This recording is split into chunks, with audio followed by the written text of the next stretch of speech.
Health కేర్‌కి మనం ఖర్చు పెట్టేది. కనీసం డబ్ల్యూహెచ్ఓ రికమెండేషన్ ప్రకారం 3% ఆఫ్ ద జీడీపీ హెల్త్ కేర్‌కి ఖర్చు పెట్టాలి. కానీ మనం అది పెట్టట్లేదు. కాకపోతే కరోనా వచ్చిన తర్వాత మనం ఈ కరోనా రిలేటెడ్ వాటికి దాదాపు 15,000 కోట్లు ఇన్వెస్ట్‌మెంట్ చేసాం. ముఖ్యంగా ఈ డిజిటల్ ల్యాబ్స్‌ని మనం అనేకం ఎస్టాబ్లిష్ చేసాం. తర్వాత పాథలాజికల్ రీసెర్చ్ సెంటర్స్‌ని మనం నెలకొల్పాం. తర్వాత ఇందాక చెప్పినట్టుగా integrated disease surveillance program.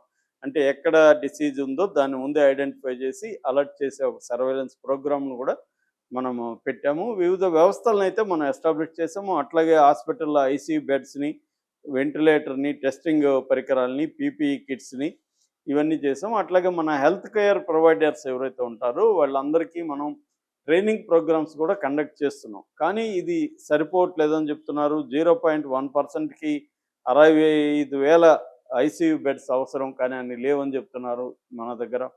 So రెండవదేంటంటే data integration లేదు. అంటే ప్రైవేట్ డేటా వేరేగా ఉంది, గవర్నమెంట్ డేటా వేరేగా ఉంది. ఈ రెండిటిని ఇంటిగ్రేట్ చేసే ప్రక్రియ ఇంకా బలంగా పుంజుకోలేదని చెప్తున్నారు.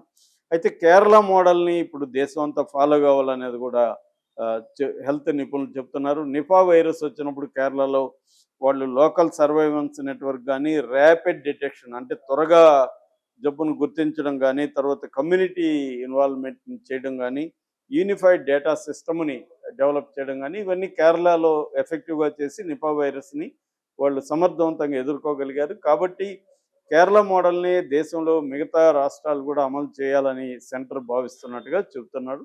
ఏదేమైనా పానిక్ అవ్వాల్సిన అవసరం లేకపోవచ్చు కానీ, నిన్న 124 కేసులు పెరగడం అనేది కొంత ఆందోళన కలిగిస్తుంది. ఈరోజు, రేపు ఈ వారం ఒక అలర్ట్‌గా అయితే ఉండాలి. కేసులు పెరుగుతున్నాయా? లేకపోతే స్టేబుల్‌గా ఉన్నాయా? అనేది చూసుకోవాలి. అయితే వరల్డ్ వైడ్‌గా డేటా చూసినప్పుడు ఆహ్, ఎవ్రీడే ఎవ్రీడే కాదు, వీక్లీ 1,700 మంది, 1,700 మంది చనిపోతున్నారని ఈ కరోనా రిలేటెడ్‌తో డబ్ల్యూహెచ్ఓ అనౌన్స్ చేసింది. సో అందుకని పానిక్ అయిపోయి మీడియాలో వస్తున్న వార్తలకు భయపడకుండా ఒక డబ్ల్యూహెచ్ఓ వెబ్‌సైటు లేదు, వాళ్ళది డబ్ల్యూహెచ్ఓలో కోవిడ్-19 డాష్‌బోర్డ్ అని ఉంటది.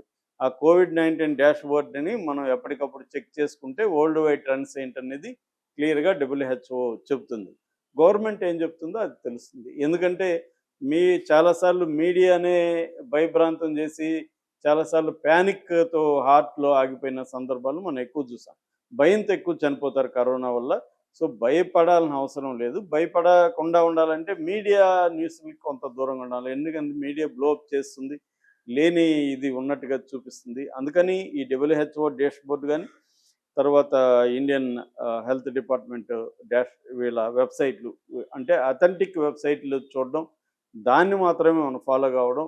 అట్లాగే పర్సనల్ జాగ్రత్తలు తీసుకోవడం, గుంపుల్లోకి వెళ్ళకుండా ఉండడం, వెళ్తే మాస్కులేసుకోవడం, ఇటువంటి జాగ్రత్తలు తీసుకోవాలి. సో అట్లాగే గవర్నమెంట్‌కి సంబంధించి కూడా కమ్యూనిటీ రూపంలో ఎక్కడైనా మన ఇన్వాల్వ్‌మెంట్ అవసరం అనుకున్నప్పుడు మనం కోఆపరేట్ చేయడం అనేది కూడా అవసరం. ఈ జాగ్రత్తలు తీసుకోవాలి తప్ప ఇప్పుడైతే పానిక్ అవ్వాల్సిన అవసరం లేదు. కానీ కేసులు మాత్రం రోజు రోజుకైతే పెరుగుతున్నాయి. ఒక అలర్ట్‌గా అయితే ఉండాల్సిన అవసరం కనిపిస్తూ ఉంది.